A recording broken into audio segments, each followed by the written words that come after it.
I do not assert that what I am about to relate is, in all its particulars, absolutely true.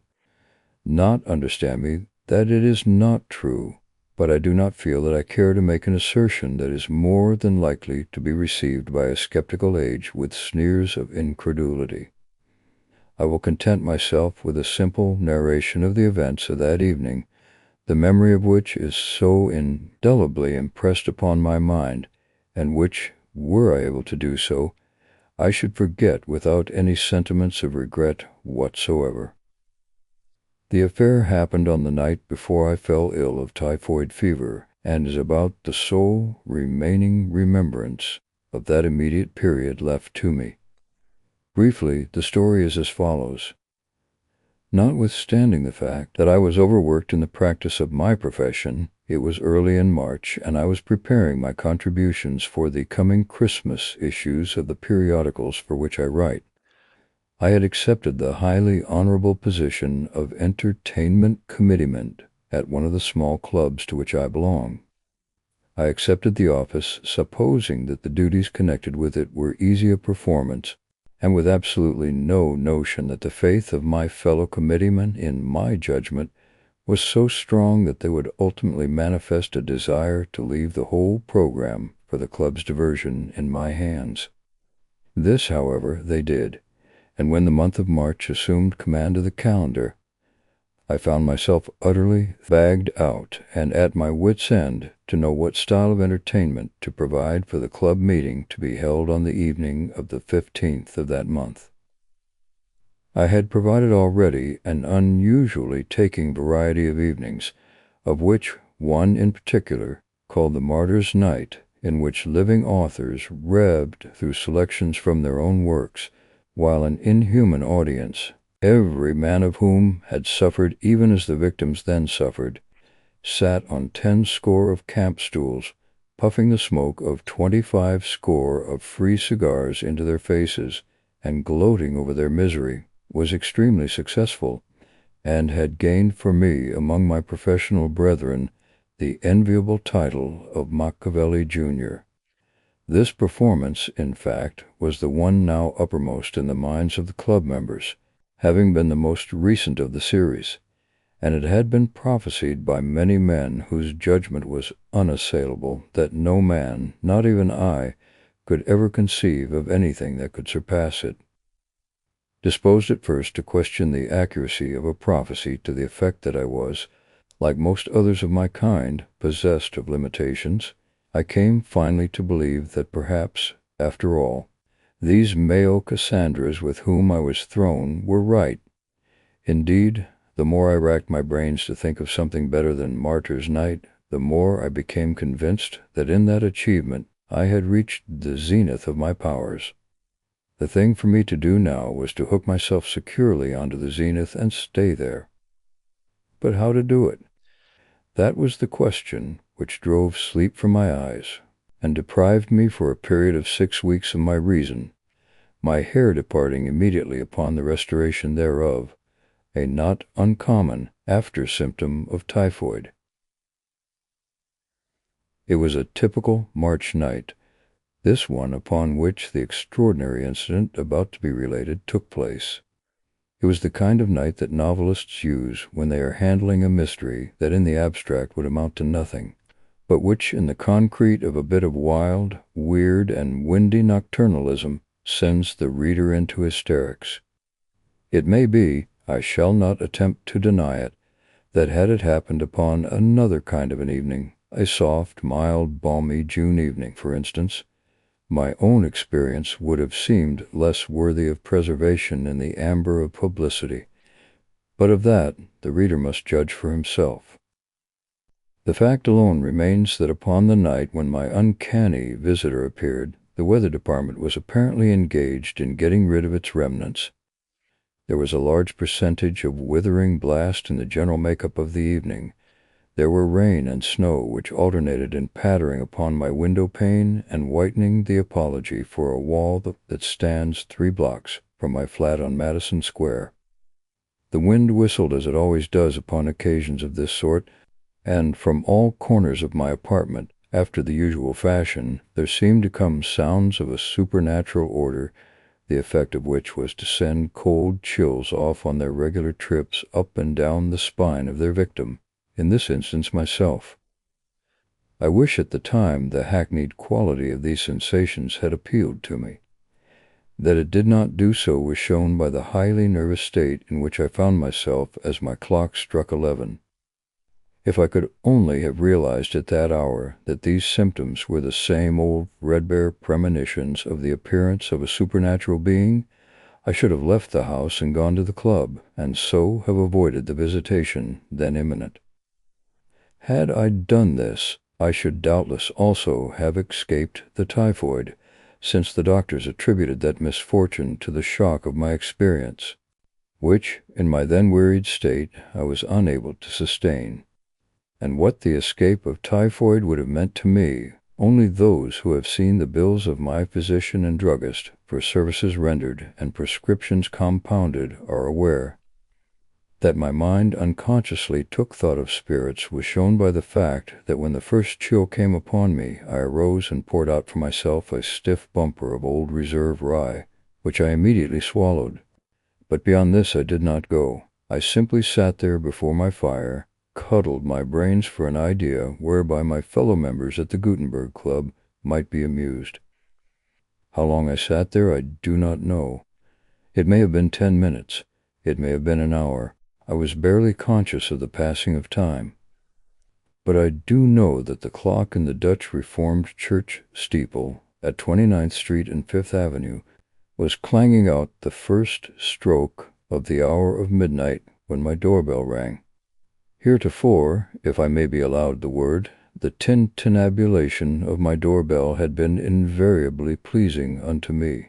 I am fond of company, and company alone was betokened by its ringing, since my creditors gratify their passion for interviews at my office, if perchance they happen to find me there. But on this occasion, I could not at the moment tell why, its clanging seemed the very essence of discord. It jangled with my nervous system, and as it ceased I was conscious of a feeling of irritability which is utterly at variance with my nature outside of business hours. In the office, for the sake of discipline, I frequently adopt a querulous manner, finding it necessary in dealing with office boys. But the moment I leave the shop behind me, I become a different individual entirely, and have been called a moteless sunbeam by those who have seen only that side of my character. This, by the way, must be regarded as a confidential communication, since I am at present engaged in preparing a vest-pocket edition of the philosophical works of Schopenhauer, and words of one syllable, and were it known that the publisher had entrusted the magnificent pessimism of that illustrious juggler of words and theories to a moteless sunbeam, it might seriously interfere with the sale of the work. And I may say, too, that this request that my confidence be respected is entirely disinterested, insomuch as I decline to do the work on the royalty plan, insisting upon the payment of a lump sum considerably in advance. But to return, I heard the bell ring with a sense of profound disgust. I did not wish to see anybody. My whiskey was low, my quinine pills few in number. My chills alone were present in a profusion bordering upon ostentation. I'll pretend not to hear it, I said to myself, resuming my work of gazing at the flickering light of my fire, which, by the way, was the only light in the room. Ting-a-ling-ling went the bell as if in answer to my resolve. Confound the luck, I cried, jumping from my chair and going to the door with the intention of opening it, an intention, however, which was speedily abandoned, for as I approached it, a sickly fear came over me, a sensation I had never before known seemed to take a hold of my being, and instead of opening the door, I pushed the bolt to make it more secure. "There's a hint for you, whoever you are," I cried. "Do you hear that bolt slide, you?" I added tremulously, for from the other side there came no reply, only a more violent ringing of the bell. "See here," I called out as loudly as I could. "Who are you, anyhow? What do you want?" There was no answer, except from the bell, which began again. "Bell wire's too cheap to steal," I called again. "If you want wire, go buy it. Don't try and pull mine out. It isn't mine anyhow. It belongs to the house." Still there was no reply, only the clanging of the bell, and then my curiosity overcame my fear, and with a quick movement I threw open the door. "Are you satisfied now?" I said angrily. But I addressed an empty vestibule. There was absolutely no one there, and then I sat down on the mat and laughed. I never was so glad to see no one in my life, but my laugh was short-lived. What made the bell ring? I suddenly asked myself, and then the feeling of fear came upon me again. I gathered my somewhat shattered self together, sprang to my feet, slammed the door with such force that the corridors echoed to the sound, slid the bolt once more, turned the key, moved a heavy chair in front of it, and then fled like a frightened hare to the sideboard in my dining room. There I grasped the decanter holding my whiskey, seized a glass from the shelf, and started to pour out the usual dram, when the glass fell from my hand and was shivered into 1,000 pieces on the hardwood floor, for as I poured, I glanced through the open door, and there in my sanctum the flicker of a random flame divulged the form of a being, the eyes of whom seemed fixed on mine, piercing me through and through. To say that I was petrified but dimly expresses the situation. I was granitized, and so I remained until by a more luminous flicker from the burning wood I perceived that the being wore a flaring red necktie. He is a human, I thought, and with the thought the tension of my nervous system relaxed, and I was able to feel a sufficiently well-developed sense of indignation to demand an explanation. "This is a mighty cool proceeding on your part," I said, leaving the sideboard and walking into the sanctum. "Yes," he replied in a tone that made me jump. It was so extremely sepulchral, a tone that seemed as if it might have been acquired in a damp corner of some cave off the earth. "But it's a cool evening." "I wonder that a man of your coolness doesn't hire himself out to some refrigerating company," I remarked with a sneer which would have delighted the soul of Cassius himself. "I have thought about it," returned the being calmly, "but never went any further.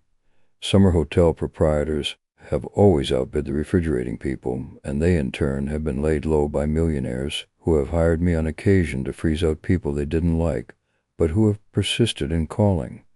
I must confess, though, my dear Hiram, that you are not much warmer yourself. This greeting is hardly what I expected."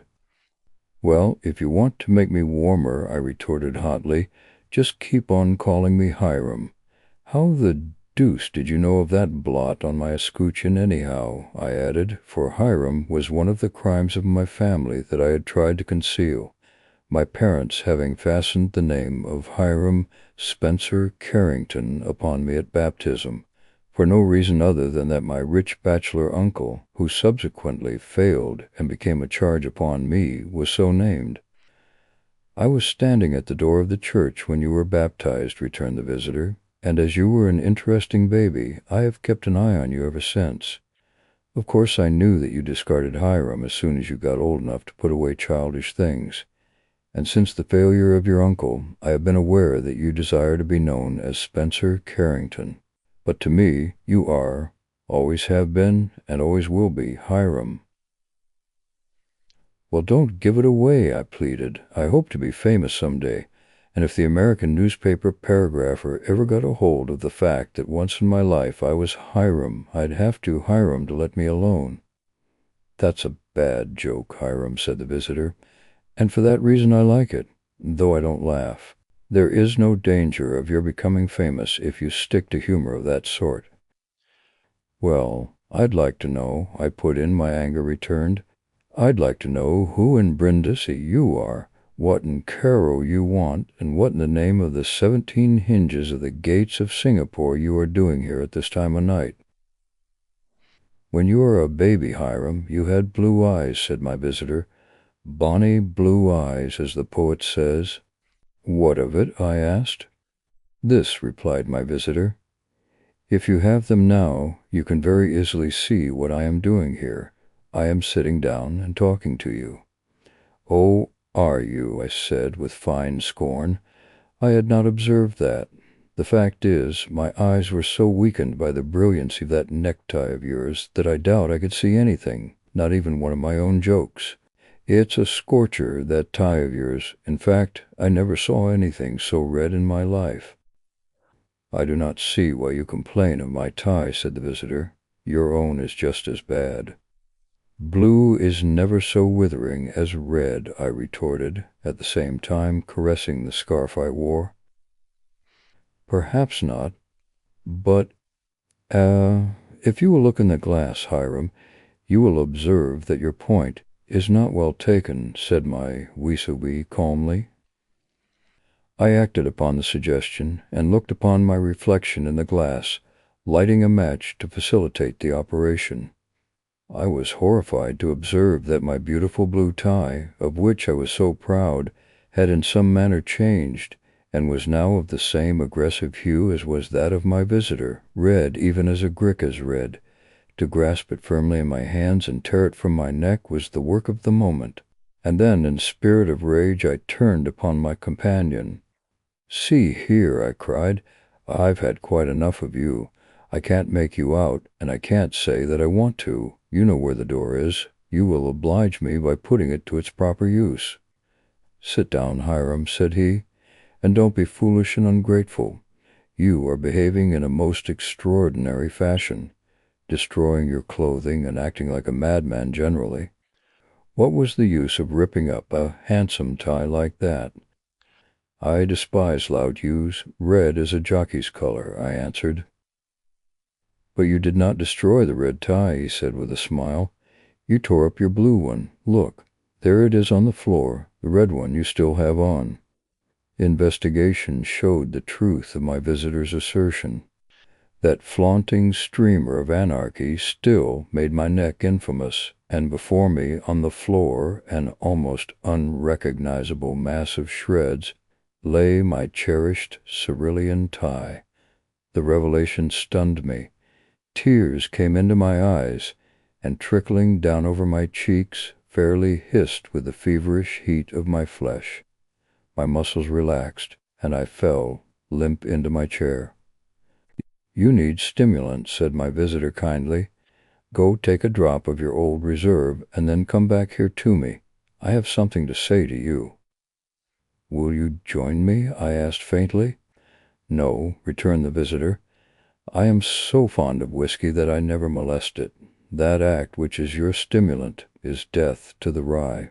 Never realized that, did you?" "No, I never did," I said meekly. "And yet you claim to love it." "Ah," he said. And then I obeyed his command, drained my glass to the dregs, and returned. "What is your mission?" I asked, when I had made myself as comfortable as was possible under the circumstances. "To relieve you of your woes," he said. "You are a homeopath, I observe," said I with a sneer. "You are a homeopath in theory and an allopath in practice." "I am not usually unintelligent," said he. "I fail to comprehend your meaning. Perhaps you express yourself badly." "I wish you'd express yourself for Zululand," I retorted hotly. "What I mean is, you believe in the similia similibus business, but you prescribe large doses.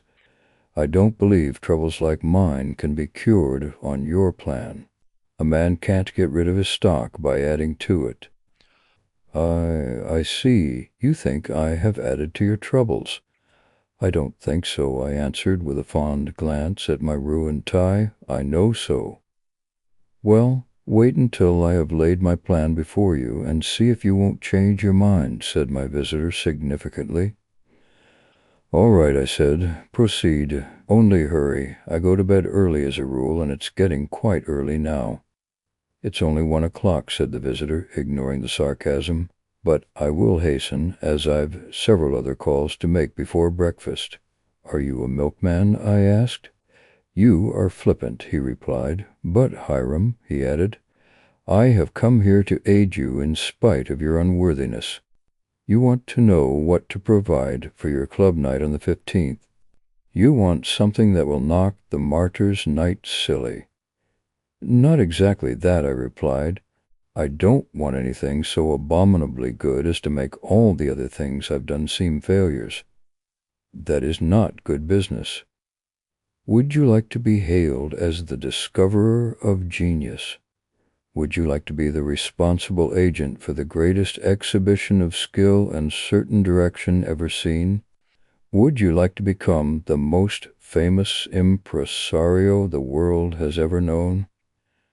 No, I said, forgetting my dignity under the enthusiasm with which I was inspired by my visitor's words, and infected more or less with his undoubtedly magnetic spirit. Now you're shouting. I thought so, Hiram. I thought so, and that's why I am here. I saw you on Wall Street today and read your difficulty at once in your eyes, and I resolved to help you. I am a magician, and one or two little things have happened of late to make me wish to prestidigitate in public.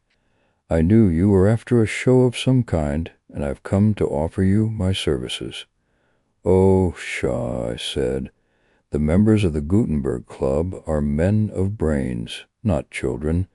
Card tricks are hackneyed, and sleight of hand shows pow. Do they indeed? Said the visitor. Well, mine won't. If you don't believe it, I'll prove to you what I can do. I have no paraphernalia, I said. Well, I have, said he, and as he spoke, a pack of cards seemed to grow out of my hands. I must have turned pale at this unexpected happening, for my visitor smiled and said, Don't be frightened, that's only one of my tricks. Now choose a card, he added, and when you have done so, toss the pack in the air. Don't tell me what the card is. It alone will fall to the floor. Nonsense, said I. It's impossible. Do as I tell you. I did as he told me, to a degree only. I tossed the cards in the air, without choosing one, although I made a feint of doing so. Not a card fell back on the floor. They every one disappeared from view in the ceiling. If it had not been for the heavy chair I had rolled in front of the door, I think I should have fled. How's that for a trick? Asked my visitor. I said nothing, for the very good reason that my words stuck in my throat. Give me a little creme de menthe, will you please? Said he after a moment's pause. I haven't a drop in the house, I said, relieved to think that this wonderful being could come down to anything so earthly.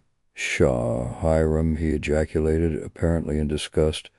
Don't be mean, and above all, don't lie. Why, man, you've got a bottle full of it in your hand. You want it all? He was right.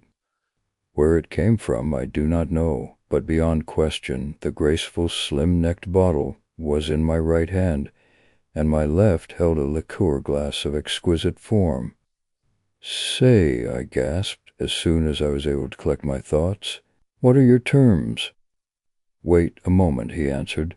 Let me do a little mind-reading before we arrange preliminaries. I haven't much of a mind to read tonight, I answered wildly. You're right there, said he. It's like a dime novel, that mind of yours tonight. But I'll do the best I can with it. Suppose you think of your favorite poem, and after turning it over in your mind carefully for a few minutes, select 2 lines from it, concealing them, of course, from me, and I will tell you what they are. Now, my favorite poem, I regret to say, is Lewis Carroll's Jabberwock, a fact I was ashamed to confess to an utter stranger, so I tried to deceive him by thinking of some other lines.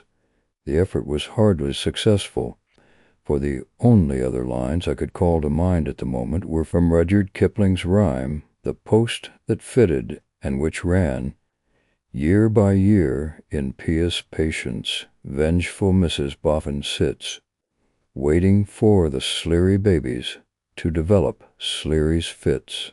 Humph, ejaculated my visitor, you're a great Hiram, you are. And then, rising from his chair and walking to my poet's corner, The magician selected 2 volumes.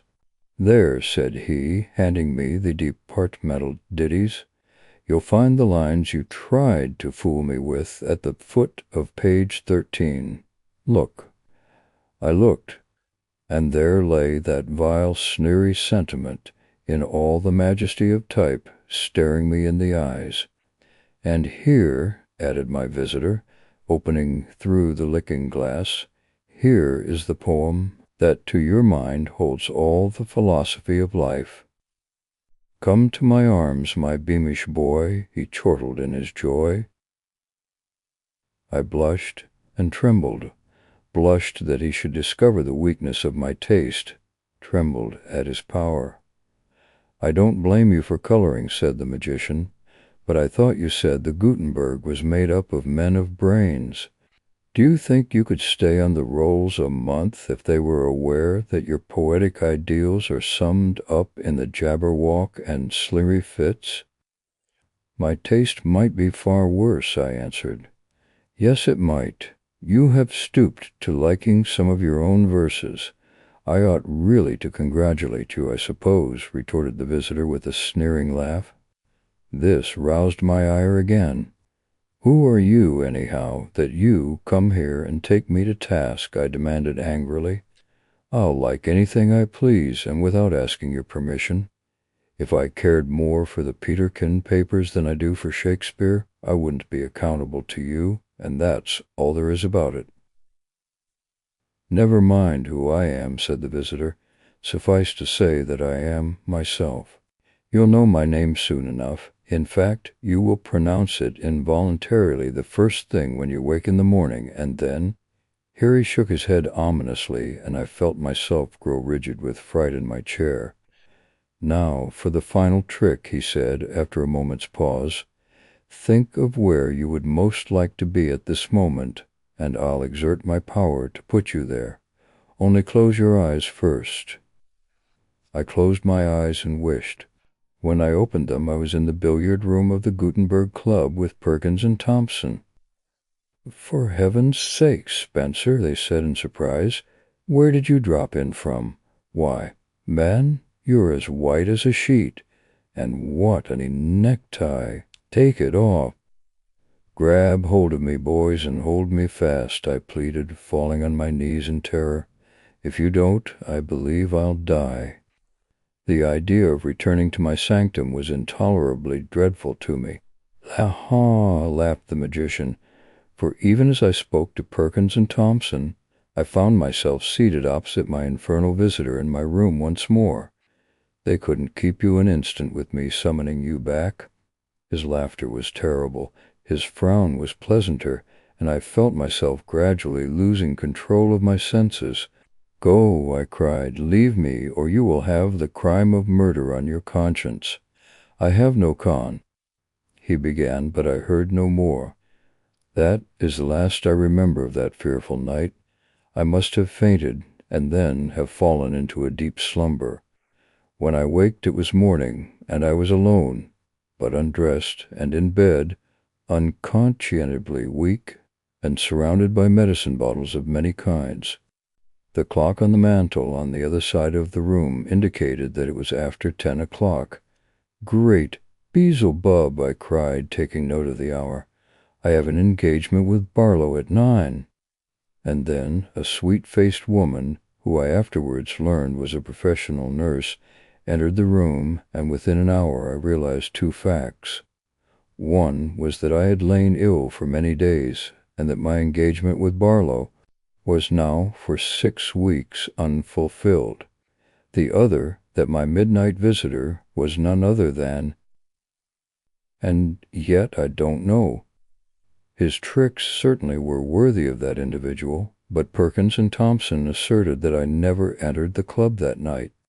And surely if my visitor was Beelzebub himself, he would not have omitted so important a factor of success as my actual presence in the billiard room on that occasion would have been. And besides, he was altogether too cool to have come from his reputed residence. Altogether, I think the episode most unaccountable, particularly when I reflect that while no trace of my visitor was discoverable in my room the next morning, as my nurse tells me, my blue necktie was in reality found upon the floor, crushed and torn into a shapeless bundle of frayed rags. As for the club entertainment, I am told that, despite my absence, it was a wonderful success, redeemed from failure, the treasurer of the club said, by the voluntary services of a guest, who secured admittance on one of my cards, and who executed some sleight-of-hand tricks that made the members tremble, and whose mind-reading feats performed on the club's butler not only made it necessary for him to resign his office, but disclosed to the House Committee the whereabouts of several cases of rare wines that had mysteriously disappeared.